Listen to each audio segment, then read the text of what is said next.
사도신경으로 우리의 신앙을 고백드립니다.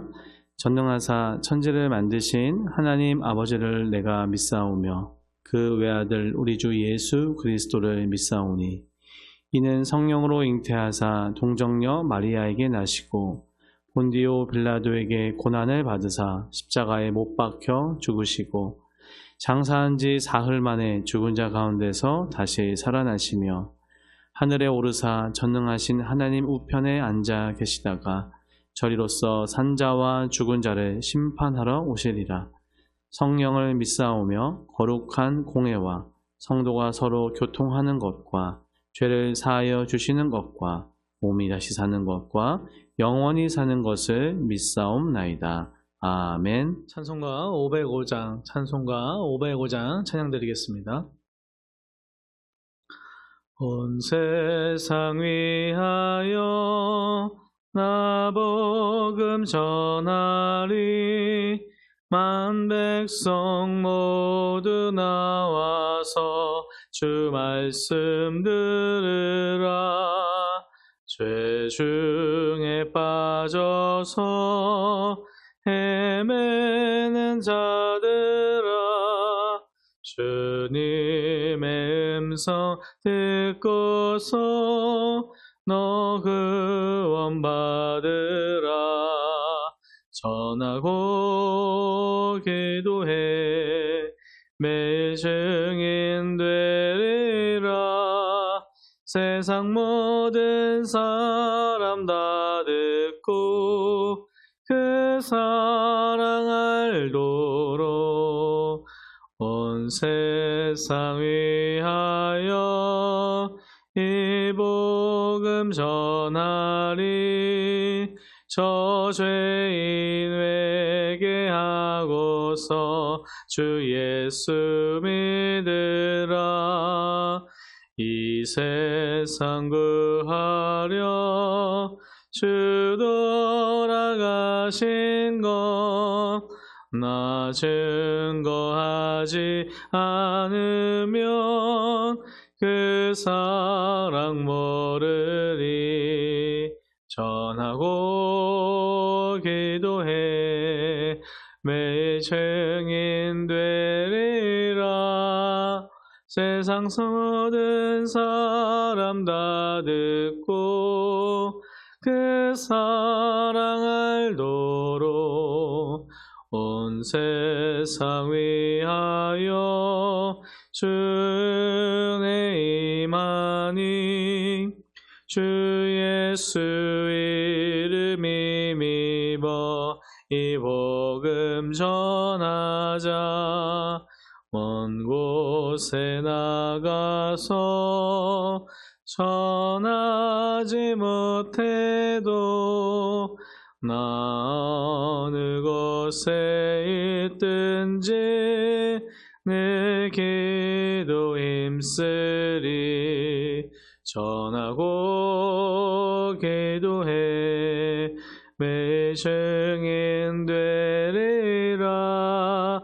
세상 모든 사람 다 듣고 그 사랑 알도록. 나눌 하나님의 말씀은 마가복음 2장 13절에서 22절 말씀입니다.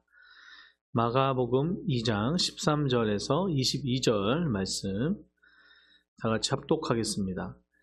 예수께서 다시 바닷가에 나가심에 큰 무리가 나왔거늘 예수께서 그들을 가르치시니라. 또 지나가시다가 알페오의 아들 레위가 세관에 앉아 있는 것을 보시고 그에게 이르시되 나를 따르라 하시니 일어나 따르니라. 그의 집에 앉아 잡수실 때 많은 세리와 죄인들이 예수와 그의 제자들과 함께 앉았으니 이는 그러한 사람들이 많이 있어서 예수를 따름이러라. 바리새인의 서기관들이 예수께서 죄인 및 세리들과 함께 잡수시는 것을 보고 그의 제자들에게 이르되 어찌하여 세리 및 죄인들과 함께 먹는가? 예수께서 들으시고 그들에게 이르시되 건강한 자에게는 의사가 쓸데없고 병든 자에게라야 쓸데있느니라. 나는 의인을 부르러 온 것이 아니요 죄인을 부르러 왔노라 하시니라. 요한의 제자들과 바리새인들이 금식하고 있는지라. 사람들이 예수께 와서 말하되 요한의 제자들과 바리새인의 제자들은 금식하는데 어찌하여 당신의 제자들은 금식하지 아니하나이까? 예수께서 그들에게 이르시되 혼인집 손님들이 신랑과 함께 있을 때 금식할 수 있느냐? 신랑과 함께 있을 동안에는 금식할 수 없느니라. 그러나 신랑을 빼앗길 날이 이르리니 그날에는 금식할 것이니라. 생배 조각을 낡은 옷에 붙이는 자가 없나니 만일 그렇게 하면 기운 새 것이 낡은 그것을 당기어 헤어짐이 더하게 되느니라. 새 포도주를 낡은 가죽 부대에 넣는 자가 없나니 만일 그렇게 하면 새 포도주가 부대를 터뜨려 포도주와 부대를 버리게 되리라. 오직 새 포도주는 새 부대에 넣느니라 하시니라. 아멘. 함께 읽은 본문 말씀으로 새 술은 새 부대라는 제목으로 말씀을 나누려고 합니다. 예수님께서는 공생의 기간 동안에 여러 번 종교 지도자들과 마찰이 있으셨습니다. 왜 그랬을까요? 누구보다 또 하나님의 말씀을 많이 알고 해석하고 가르치기도 했던 정말 제사장이나 서기관이나 바리새인과 같은 종교 지도자들은 예수님을 메시아로 인정하지 않았습니다. 그들에게는 예수님이 그들이 기다리던 메시아상이 아니었던 겁니다. 당시 유대인들은요, 메시아가 정치적 구세주로서 로마 제국의 압박에서부터 그 압제에서부터 그들을 해방시킬 정치적 왕으로 오실 그 메시아를 기다리고 있었습니다. 그러다 보니까 그 예수님의 행적과 예수님의 그 모습이 그렇지 않았던 거예요. 그러니까 그들의 기대에 는 맞지 않았으니까 어때요? 예수님을 인정하지 않았습니다. 뿐만 아니라 예수님은 당시 종교 지도자들의 권위와 전통에 어떻게 보면 도전하는 모습이었던 것입니다. 안식일 규정도 그렇고 오늘 우리가 읽은 본문도 그렇지만 여러 세리와 죄인들과 어울리는 행동도 그렇고 여러 가지 예수님의 그런 공생의 기간의 행적들을 보면 그들의 규범과 그들의 어떻게 보면 가치관과 그들이 생각해 놓은 어떠한 그 바운더리를 계속 넘어가니까 어때요? 그들에게는 위협으로 생각이 되었던 것이죠. 그리고 기적과 가르침에 대해서 의심을 하게 되고 예수님의 행한 기적과 가르침에 대해서도 인정하지 않으려고 했고요. 마귀의 힘으로 이런 것이 이루어졌다라고도 주장하기도 하면서 예수님을 폄하하기도 하고 아예 인정하지 않았습니다. 당시 유대 사회는 로마 제국의 지배 아래 있었거든요. 그러다 보니까 종교 지도자들은요, 그들의 권위를 유지하기 위해서 어떻게든 로마와의 관계를 중요시했습니다. 그러다 보니까 예수님의 사역이 그들의 권력을 위협할 수 있다라고도 생각했습니다. 결국 그들이 사회적으로, 정치적으로 또한 그들이 갖고 있는 어떤 종교적으로 그냥 기존 가운데 예수님은 어때요? 그들이 인정할 수 없던 거예요, 메시아로. 그런데 그렇지 않았죠. 모든 구약의 말씀과 모든 것을 성취하신 분이 예수님이신데 그들은 그냥 예수님을 자신이 생각하는 기준에 맞지 않다 생각하면서 인정하지 않기 시작합니다. 오늘 보면 새로운 또 하나의 또 두 가지의 에피소드가 나오는데요. 13절에 보니까 예수께서 다시 바닷가에 나가심에 큰 무리가 나왔거늘 예수께서 그들을 가르치시니라. 아멘. 이렇게 말씀하십니다. 무리가 다 나오는 장면, 또 예수님께서 그들을 가르치시고 계신데 여기에는 동사들을 살펴보면 다 미완료 시제를 사용합니다. 그러니까 그들이 미완료 시제는 계속적이다는 뜻인데 무리가 계속해서 예수님 앞으로 나오는 것이고 예수님께서는 그들을 막으시지 않고 어떻게 해요? 계속 하나님의 귀한 복음을, 하나님의 말씀을 가르치시고 계십니다. 예수님의 공생의 사역 가운데 가장 중요한 사역이 뭐였습니까? 바로 가르치시는 사역이었습니다. 예수님께서는 하나님의 복음, 하늘나라의 복음, 정말 바른 복음을 제자들과 수많은 사람들에게, 수많은 무리들에게 가르치십니다.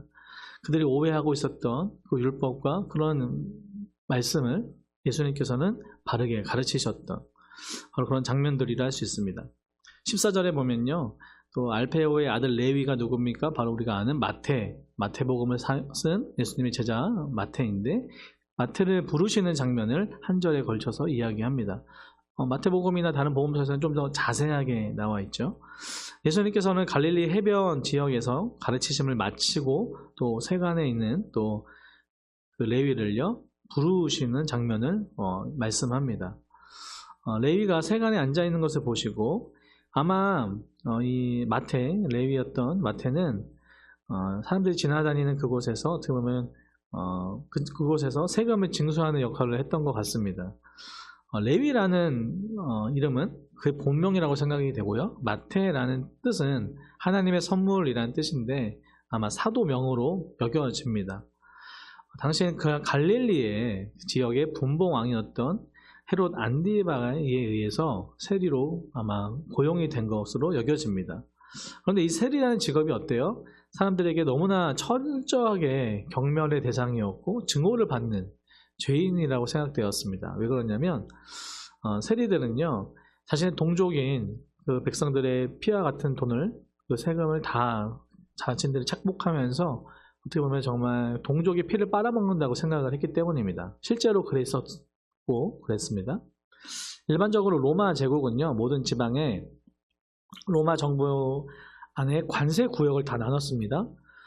그러면서 로마 정부에 의해서 인정된 그런 곳에 또 세리들을 세우는데 물론 나라에서 그것을 관리하는 사람도 있었지만 그 지배층 가운데서도 이 세리들을 세우면서 마치 무슨 세금 청부업자처럼 그들을 세우게 됩니다.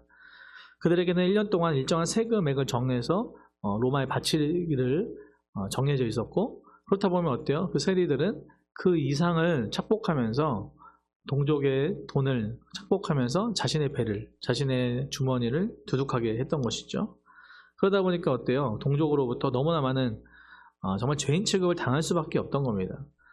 당시에 교통의 요지라고 할 수 있는 곳이 바로 이곳이었거든요. 다메섹에서 지중해로 이르는 이 큰 도로, 그리고 이 안에 이 통로와 통로가 만나는 이 지역을 담당하고 있었던 것이 바로 이 세리 그리고 마태라고 여겨집니다.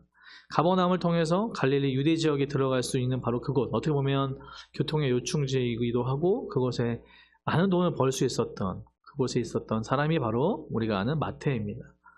그에게 예수님이 뭐라고 말씀하세요? 나를 쫓으라 말씀하십니다. 죄인이고 사람들이 너무나 경멸의 대상이었고 죄인 중에 죄인이라고 생각되었던 그 세리 마태를 예수님은 부르십니다. 여기서 나를 쫓으라 라고 나를 따르라 말씀하시는 것도 미완료형을 사용합니다. 그러다 보니까 어떻게 해요? 한 번에 끝나는 부름이 아니라 계속적으로 바로 그 제자를 예수님의 제자인 마태를 부르시는 장면이에요. 예수님은요 저와 여러분을 그렇게 부르시는 줄 믿습니다. 예수님이 저와 여러분을 단번에 과거에 어떠한 특별한 때에 우리를 부르시죠. 그런데 예수님께서 우리를 따르라 나를 따르라 말씀하신 이 장면은, 이 음성은 우리의 매일의 삶에서 매일의 삶 가운데 우리에게 말씀하시는 장면이라는 겁니다. 예수님을 따른다는 것, 예수님을 믿는다는 것은 계속적으로 그 주님의 그 발자취를 따라가는 것이고 말씀에 따라가는 것이고 제자된 삶, 그것을 제자도라고 하는데 그 길을 가는 것입니다. 그러기에 나를 따르라 하시는 그 세리 마태에게 하신 말씀이 저와 여러분에게도 매일매일 하시는 말씀인 줄 믿습니다. 그러기에 어떻게 보면 도덕적으로 너무나 큰 비난을 받고 있고 또 종교적으로도 큰 비난을 받고 있는 정말 이 세리라는 사람을 하나님은, 예수 그리스도는 불러주십니다. 그래서 무엇을 알 수 있겠습니까? 예수님은 죄인들의 친구라는 거예요. 그렇게 죄 많고 연약하고 악한 우리를 불러주시는 바로 그분이시라는 겁니다. 그 이외의 말씀도 똑같죠. 세리와 죄인들과 함께 먹고 마시면서 그들과 식사를 나누시고 많은 무리와 함께 하셨을 때 어때요? 16절에 보니까 바리새인들이 그 서기관들이 그것을 가지고 또 비난하기 시작합니다. 그때 예수님의 답변이 무엇입니까? 17절인데요. 예수께서 들으시고 그들에게 이르시되 건강한 자에게는 의사가 쓸데없고 병든 자에게라야 쓸데있느니라. 나는 의인을 부르러 온 것이 아니요 죄인을 부르러 왔노라 하시니라. 아멘. 예수님의 대답은 너무나 단호했습니다. 예수님께서 이 땅에 오신 목적, 성육신의 목적을 말씀하십니다. 건강한 자에게는 의원이 쓸데없는 것처럼 이 땅에 오신 이유가 무엇입니까? 저와 여러분, 병든 자, 그런 죄인을 부르러 예수님은 오셨다라고 자신의 너무나 명확한 그 소명 앞에, 사명 앞에 말씀해 주십니다.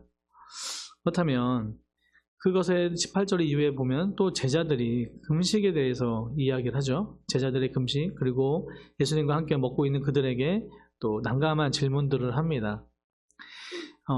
그들에게 말하는 게 뭐예요? 금식하는데 왜 함께 있는 그들과 금식하지 않냐? 당신의 제자들은 금식하지 않냐라고 말씀하시죠. 19절에 보니까 비유를 하세요. 예수님께서 그들에게 이르시되 혼인집 손님들이 신랑과 함께 있을 때는 금식할 수 없다. 신랑과 함께 있을 동안에는 금식할 수 없다 말씀하고 계십니다. 지금도 혼인이라는 것은, 결혼이라는 것은 너무나 축복되고 중요한 잔치인데 당시에는요 더 그랬습니다.